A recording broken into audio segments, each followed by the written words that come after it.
علی النبی الامی وعلی آلہ وصحبہ وسلم۔ حکایت نمبر 4۔ یاد دارم کہ در ایام طفولیت متعبد بودم و شب خیز،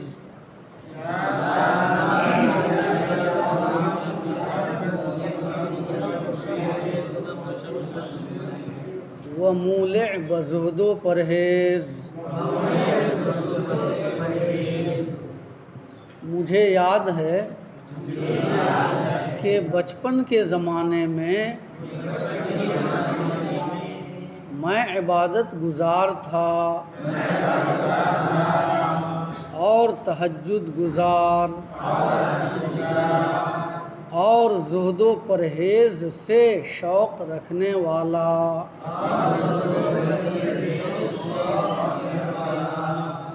ایام، یوم کی جمع ہے، یوم کا معنی کیا ہے؟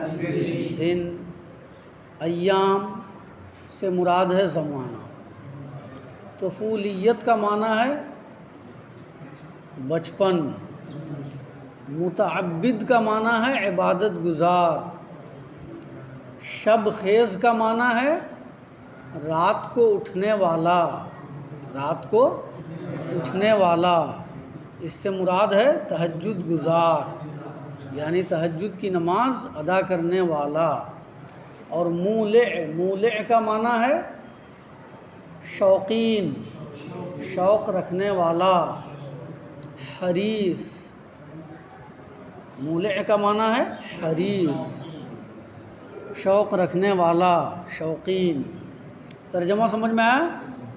یاد دارم کے در ایام طفولیت متعبد بودم و شب خیز و مولع بزہد و پرہیز۔ مجھے یاد ہے کہ میں بچپن کے زمانے میں عبادت گزار اور تہجد گزار اور زاہدانہ زندگی اور پرہیزگاری کی زندگی سے شوق رکھتا تھا۔ سمجھ میں آئی بات؟ شب در خدمت پدر نشستہ بودم،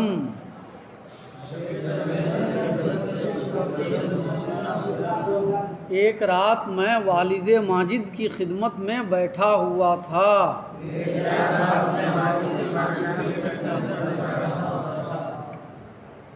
والد ماجد کی خدمت میں بیٹھا ہوا تھا۔ کون کہہ رہے ہیں؟ حضرت شیخ سعدی شیرازی رحمۃ اللہ علیہ، ہے نا، جو گلستاں اور بوستاں کے مصنف ہیں۔ تو انہی کی گلستاں سے یہ اقتباس ہے نا، باب اول اور باب دوم۔ تو یہ کہنے والے کون ہیں؟ حضرت شیخ سعدی شیرازی رحمۃ اللہ علیہ، اور ان کے والد کا نام تھا عبداللہ۔ سمجھ میں آیا نا؟ یہ بڑے باخدا اور نیک انسان تھے، اور اپنے بچے کی تربیت میں، سمجھ میں آیا نا، بڑے چست تھے۔ جہاں بھی سرزنش کرنی ہوتی کرتے، جہاں ادب سکھانا ہوتا سکھاتے، جہاں رہنمائی کرنی ہوتی فوراً کرتے۔ سمجھ میں آیا نا؟ بڑی اچھی تربیت فرماتے تھے حضرت شیخ سعدی شیرازی رحمۃ اللہ علیہ کی۔ اسی تربیت کا واقعہ اس قصے میں ہے۔ سمجھ میں آیا نا کہ جب حضرت شیخ سعدی شیرازی رحمۃ اللہ علیہ نے آس پاس کے سوئے ہوئے لوگوں پر طعن و تشنیع کرتے ہوئے کہا کہ ابو یہ بھی کیا لوگ ہیں، پڑھے سو رہے ہیں، ان میں سے کسی کو توفیق نہیں ہو رہی ہے، سمجھ میں آیا نا، کہ رضائے الہی کے لیے خواب غفلت سے بیدار ہو کر 2 رکعت نماز ادا کر لیں۔ سمجھ میں آیا نا؟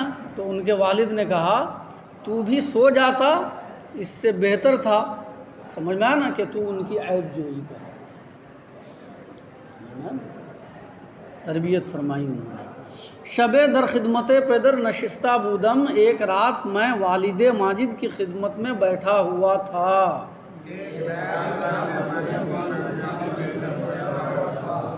وہ ہما شب دیدہ برہم نہ بستا، ساری رات پلک نہیں جھپکائی تھی، ساری رات پلک نہیں جھپکائی تھی۔ وہ مصحف عزیز در کنار گرفتہ، اور قرآن کریم کو گود میں اٹھائے ہوئے تھا، گود میں لیے ہوئے تھا۔ وہ طائفہ گرد ما خفتہ، اور ایک جماعت ہمارے آس پاس سو رہی تھی۔ ہما شب دیدہ برہم نہ بستا، اس کا مطلب کیا ہے کہ ساری رات بیدار تھا، ایک لمحے کے لیے بھی پلک نہیں جھپکایا تھا۔ مصحف عزیز سے مراد کیا ہے؟ قرآن کریم۔ قرآن کریم کو مصحف کہتے ہیں، سمجھ میں آنا؟ مصحف عزیز ایسا ہی ہے جیسا کہ آپ کہتے ہیں قرآن مجید، تو مصحف عزیز کا مطلب کیا ہے؟ قرآن کریم، قرآن مجید۔ سمجھ میں آئی بات؟ کنار، کنار کا معنی کیا ہے؟ گود، کنار، کنار کا معنی گود، سمجھ میں آیا نا؟ پدر را گفتم،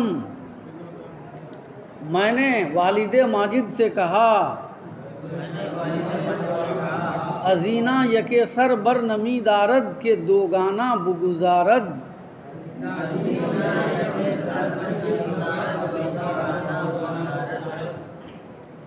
ان میں سے کوئی بھی سر باہر نہیں اٹھاتا ہے کہ 2 رکعت نماز ادا کر لے۔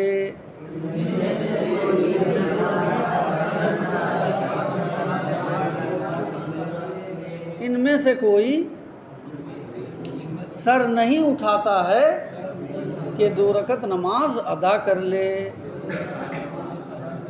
یعنی ان میں سے کسی کو توفیق نہیں ہو رہی ہے کہ اٹھ کر رضائے الہی کے لیے 2 رکعت نماز تہجد پڑھ لے۔ چنا در خواب غفلت اند کہ گوئی مردہ اند،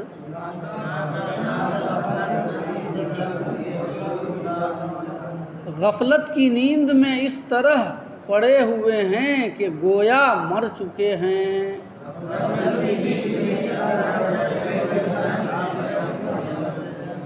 گفت اے جانے پدر،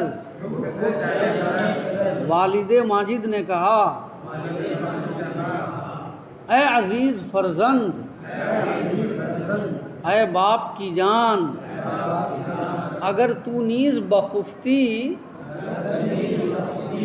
اگر تو بھی سو جاتا، ازاں بہ کے در پوستین خلق افتی، تو اس سے بہتر تھا کہ تو مخلوق کی عیب جوئی میں پڑتا۔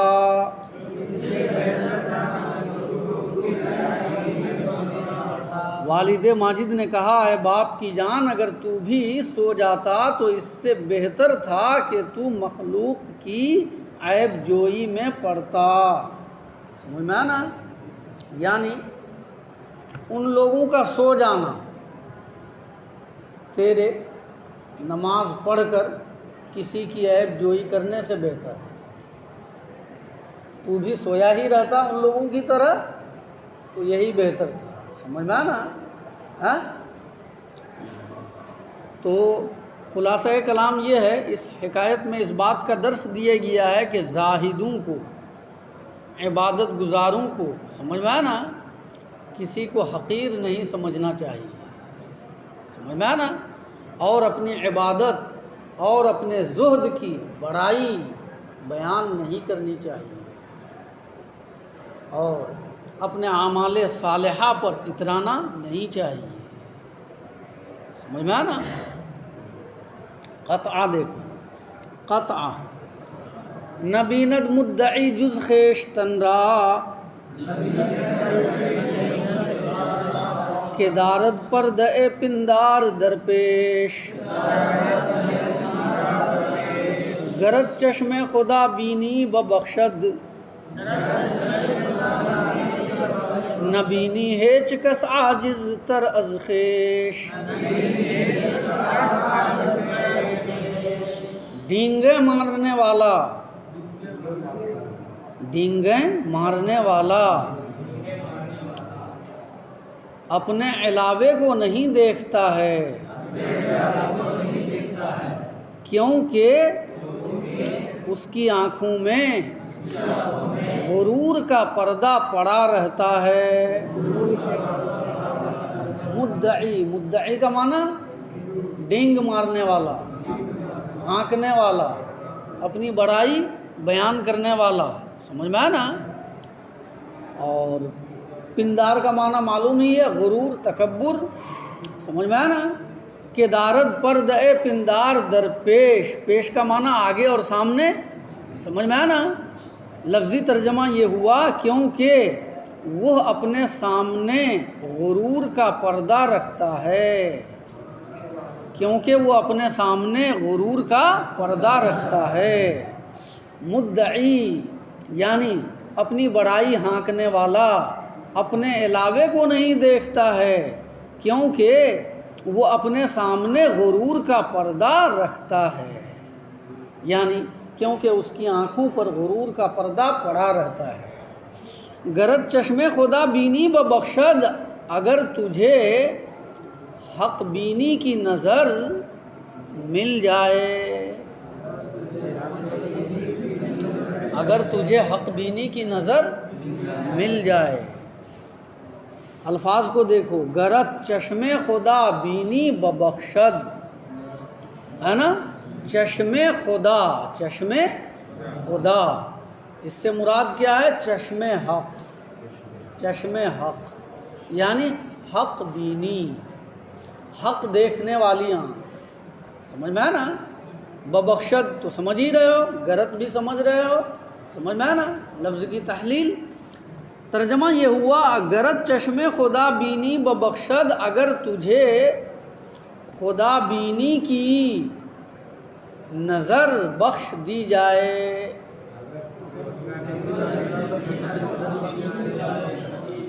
یعنی اگر تجھے، سمجھ میں آیا نا، حق بینی کی نظر مل جائے،